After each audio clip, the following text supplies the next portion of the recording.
નમસ્કાર દોસ્તો, શાંતિશ્રમ ન્યૂઝમાં આપનું સ્વાગત છે।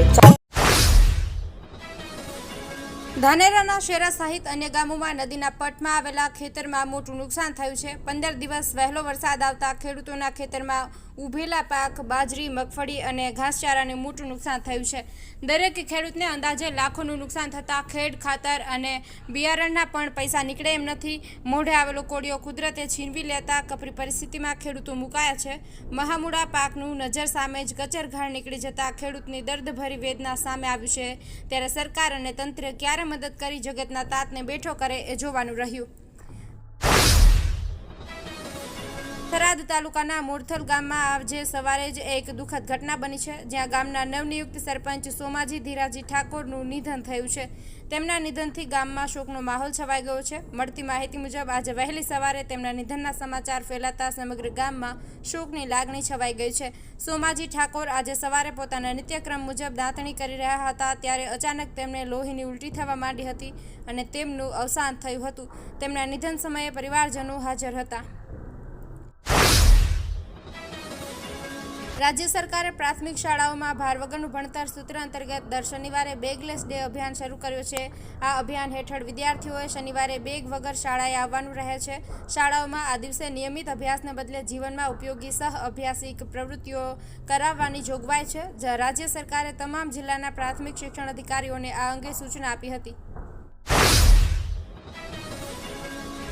આજે એટલે કે 5 જુલાઈના રોજ રાજ્યમાં સાબરકાંઠા અને અરવલ્લી જિલ્લામાં ભારેથી અતિ ભારે વરસાદને લઈને ઓરેન્જ એલર્ટ આપવામાં આવ્યું છે, જ્યારે બનાસકાંઠા, મહેસાણા, મહીસાગર, પંચમહાલ, દાહોદ, અમરેલી, ભાવનગર, સુરત, તાપી, નવસારી, ડાંગ, વલસાડ, દમણ અને દાદરા નગર હવેલીમાં ભારે વરસાદને લઈને યલો એલર્ટ આપવામાં આવ્યું છે।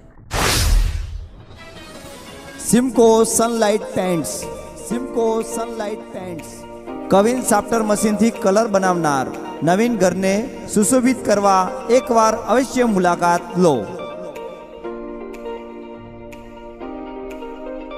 Simco Sunlight Paints, Simco Sunlight Paints. Shankheshwar તીર્થમાં સૌધર્મ, બૃહત પાગછમ, જૈન શ્વેતાંબર, મૂર્તિ પૂજક, ત્રિસ્તુતિક જૈન સમુદાયના મુનિરાજ શ્રી ચારિત્ર્ય રત્ન વિજયજી મહારાજ આદિ ઠાણાનો ચાતુર્માસ પ્રવેશ યોજ્યો છે। શ્રી રાજેન્દ્ર સુરી નવકાર મંદિર ટ્રસ્ટ દ્વારા ભવ્ય શોભાયાત્રા અને ધર્મસભાનું આયોજન કરવામાં આવ્યું હતું। શોભાયાત્રા શંખેશ્વર તીર્થના મુખ્ય મંદિરથી શરૂ થઈ હતી। આ યાત્રામાં ભગવાન અને ગુરુ ભગવંતનો રથ, ઘોડા, અષ્ટમંગલ મંડળી, ચામર અને મોર નૃત્ય મંડળી સામેલ હતા। બેન્ડ, નાસિક અને દેશી ઢોલની સાથે શાહી શોભાયાત્રા નીકળી હતી।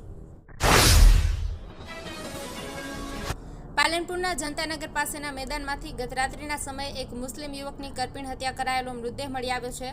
આ અંગે પોલીસે ગુનો નોંધી આરોપીને ઝડપી લેવાના ચક્રો ગતિમાન કર્યા છે। પાલનપુર શહેરમાં આવેલા જનતાનગર વિસ્તારમાં મૌલાના આઝાદ મેદાનમાંથી મુસ્તકી મહંમદ ખાન પઠાણ નામના 20 વર્ષીય યુવકનો મૃતદેહ મળી આવ્યો હતો। મૃતકનો મિત્ર રાત્રિના સમયે મૃતકને બોલાવી જનતાનગરના મેદાનમાં લઈ ગયો હતો, જ્યાં અગમ્ય કારણોસર તીક્ષ્ણ હથિયારના ઘા મારીને મૃતકને મોતને ઘાટ ઉતાર્યો હતો। આ ઘટનાની જાણ થતાં પરિવારના સભ્યો સહિત આસપાસના લોકો એકત્ર થઈ ગયા હતા, જેઓએ પોલીસને જાણ કરતા પોલીસે દોડી આવી તપાસ હાથ ધરી હતી। પાલનપુર શહેર પૂર્વ પોલીસે આ અંગે ગુનો નોંધી શકમંદોને લાવીને પૂછપરછ હાથ ધરી છે। પોલીસે જુદી જુદી ટીમો બનાવીને આરોપીને ઝડપી લેવાના ચક્રો ગતિમાન કર્યા હોવાનું ડીવાયએસપી ડોક્ટર જિગ્નેશ ગામિતે જણાવ્યું હતું।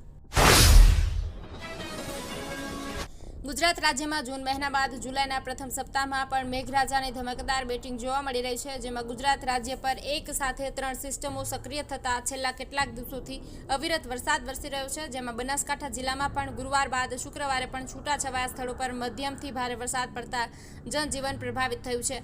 ભારે વરસાદના કારણે નીચાણવાળા વિસ્તારોમાં પાણી ભરાવાની સમસ્યા સર્જાય છે। બનાસકાંઠા જિલ્લામાં શુક્રવારના દિવસ પર પશ્ચિમી ભાગોમાં વરસાદનું જોર વધારે જોવા મળ્યું હતું, જેમાં વાવ, થરાદ, ભાભર, કાંકરેજ, સુઈગામ સહિતના વિસ્તારોમાં ભારે વરસાદ થવા પામ્યો છે।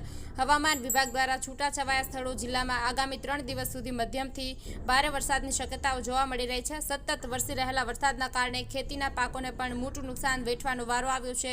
બપોરના સમયે સામાન્ય ઉઘાડ નીકળ્યા બાદ સાંજના સમયે ફરી એકવાર કાળા ડિબાંગ વાદળો ઘેરાતા સાંજના સમયે પણ અનેક સ્થળો ધોધમાર વરસાદ થયો હતો।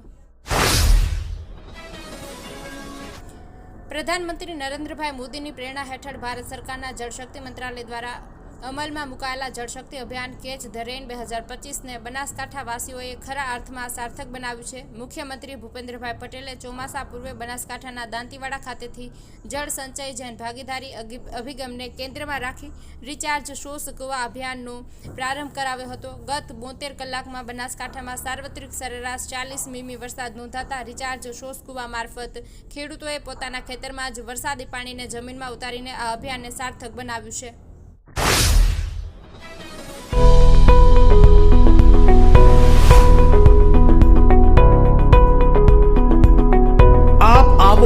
આજે દિયોદરમાં બનાસ ડેરી સંચાલિત ઉમંગ મોલમાં જ્યાં આપને મળશે બનાસ ઘી, બનાસની ચા, નવરસ તેલ સહિતની જીવન જરૂરિયાત તેમજ કરિયાણું તથા કોસ્મેટિક ચીજ વસ્તુઓ તેમજ પશુ આહાર સામગ્રી મળશે વ્યાજબી દરે. આજે સંપર્ક કરો ઉમંગ મોલ, ખીમાળા બાબર હાઈવે, તિરુપતિ સોસાયટીની સામે બ્રિજના છેડે.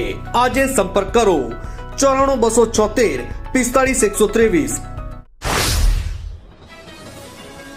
તંત્રની નિષ્કાળજી મુદ્દે રહીશો અને વેપારીઓમાં રોષ. બનાસકાંઠા જિલ્લાના મુખ્ય મથક પાલનપુરમાં વરસેલા 7 ઇંચ જેટલા વરસાદે તારાજી સર્જ્યું છે. પાલનપુરના અમદાવાદ હાઈવે પર આવેલી ચામુંડા પાર્ક સોસાયટીમાં ભરાયેલા પાણી વરસાદ વરસ્યાને 24 કલાક બાદ પણ ઓસર્યા નથી. તેના કારણે આ વિસ્તારમાં રહેતા સ્થાનિકો સહિત વેપારીઓ ભારે મુશ્કેલીનો સામનો કરવા મજબૂર બન્યા છે. પાલનપુરમાં ગુરુવારે 7 ઇંચ જેટલો વરસાદ ખાબક્યો હતો, જેથી શહેરી સહિત હાઈવે વિસ્તાર પાણી થયો હતો. 7 ઇંચ જેટલો વરસાદ આવે અને શહેરના રહેણાંક વિસ્તારોમાં પાણી ભરાય તે વાત કેટલી અંશે વ્યાજબી છે, પરંતુ વરસાદ થંભી જાય અને આ પાણી ન ઓસરે એના માટે બેદરકારી તંત્રની જ ગણી શકાય. ન્યૂ એજ્યુકેશન પોલિસી 2022ના નિયમની ધીમે ધીમે ગુજરાતમાં અમલવારી શરૂ થઈ રહી છે, જેમાં પ્રાથમિક સ્કૂલોમાં દર શનિવારે નો સ્કૂલ બેગ ડે રાખવાની પણ જોગવાઈ કરવામાં આવી હતી. ગુજરાતની પ્રાથમિક સ્કૂલોમાં શનિવારથી નો સ્કૂલ બેગનો અમલ શરૂ થયો છે. હવે દર શનિવારે બાળકોને બેગ વિના જ સ્કૂલે આવવાનું રહેશે અને તેમને અભ્યાસ સિવાયની રમતગમત, સાંસ્કૃતિક, યોગ, ચિત્ર સહિતની પ્રવૃત્તિઓ કરાવવામાં આવશે. પરંતુ અમદાવાદના પ્રથમ શનિવારે જ બાળકો સ્કૂલમાં બેગ સાથે જ જતા દેખાયા છે.